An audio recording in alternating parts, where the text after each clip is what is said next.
இன்னைக்கு வந்து நான் பெங்களூரில் ஒரு இன்சிடெண்ட் நடந்திருக்கேன். அதை பற்றி சொல்லலான்னு இருக்கேன். வாங்க வீடியோக்குள்ளே போகலாம். அதாவது வந்து பெங்களூரில் வந்து ராகேஷ்னு ஒருத்தர் இருந்திருக்காரு. அவரோட ஒய்ஃபு வந்து அவங்க பேர் வந்து கௌரி அப்படின்னு சொல்லிட்டு அவர் வந்து அவங்கள வந்து சாகடித்து ஒரு சூட்கேஸில் வந்து வச்சு வாஷ்ரூமில் வச்சுருந்துருக்காரு. வச்சுட்டு அதுவும் இல்லாமல் ஹவுஸ் ஓனர்கிட்டையும் சொல்லியிருக்காரு, நான் வந்து என்னோடய ஒய்ஃபை கொண்டுட்டேன், பாடி உள்ளே தான் இருக்குது அப்படிங்கிற மாதிரி சொல்லியிருக்காரு. கூலாக பேசியிருக்காரு. அவங்க கௌரிக்கு வயசு வந்து 32 இயர்ஸ் ஆகுதுங்க.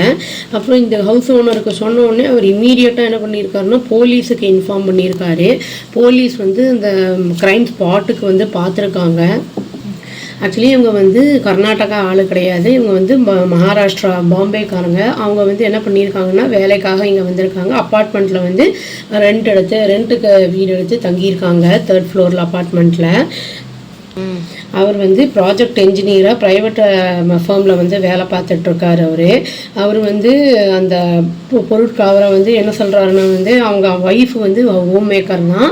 அவங்க வந்து actually searching for a job, அதாவது வந்து வேலையை வந்து தேடிக்கிட்டு இருக்காங்க. அவங்க இந்த இன்ஃபர்மேஷன் வந்து ஹவுஸ் ஓனர் மூலிமா இவங்களுக்கு கிடைச்ச உடனே போலீஸுக்கு அவரை வந்து ராகேஷை வந்து டீடைன் பண்ணிட்டாங்க ஃப்ரம் மகாராஷ்டிரா போலீஸ்.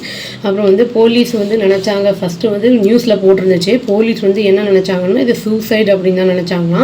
அந்த ஸ்பாட்டுக்கு போய் பார்த்ததுக்கப்புறம் தான் வந்து என்ன ஏதுன்னு அவங்களுக்கு ஒரு கிளாரிட்டியே கிடச்சிருக்கு.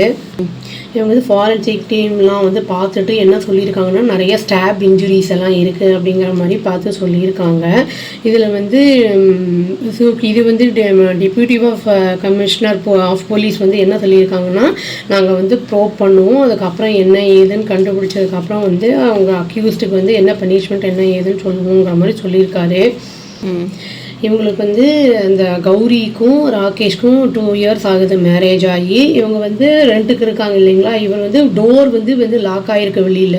அந்த கொலையை பண்ணிவிட்டு அந்த சூட்கேஸில் பாத்ரூம்குள்ளே வச்சுட்டு அந்த ஆழ்வாட்டுக்கு லாக் பண்ணிட்டார் போல இருக்கு. இன்ஃபார்ம் பண்ணிவிட்டு போயிட்டாரா என்னன்னு அதெல்லாம் கரெக்டாக போடலை அவங்க. அப்புறம் வந்து போலீஸ் வந்து பார்த்து அதை வந்து உடச்சி பார்த்ததுக்கப்புறம் தான் தெரியுது உள்ளே வந்து அந்த பெட்டிக்குள்ளே வச்சுருந்துருக்காங்க.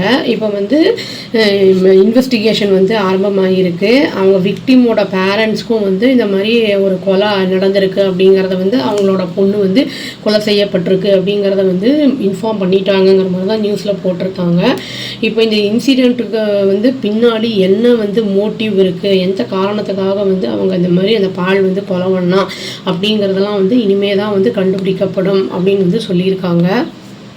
இப்போ மேரேஜுன்னு பண்ணுறோம், அது லவ் மேரேஜ் இல்லாட்டி அரேஞ்ச் மேரேஜ் எதாக இருந்தாலுமே நம்ம வந்து நம்மளுக்கு டிஃப்ரென்ஸ் ஆஃப் ஒப்பீனியன் அப்படின்னு வந்துருச்சுன்னா அதை வந்து நம்ம வந்து ஸ்மூத்தாக பேசி அதை வந்து பிரிஞ்சு போயிடுறது நல்லது. லீகலாக இந்த மாதிரி ஒருத்தருக்கு ஒருத்தர் வந்து அடித்து கொலை பண்ணி இந்த மாதிரிலாம் பண்ணும்போது நம்மளுக்கு வந்து பனிஷ்மெண்ட் இருக்குங்கிறதையே வந்து யோசிக்காமல் நம்ம கோபத்தில் ஏதோ பண்ணிடுவோம். பட் அதற்கான வந்து கான்சிக்வன்சஸை நம்ம கண்டிப்பாக அனுபவிக்க வேண்டியதாக இருக்கும்.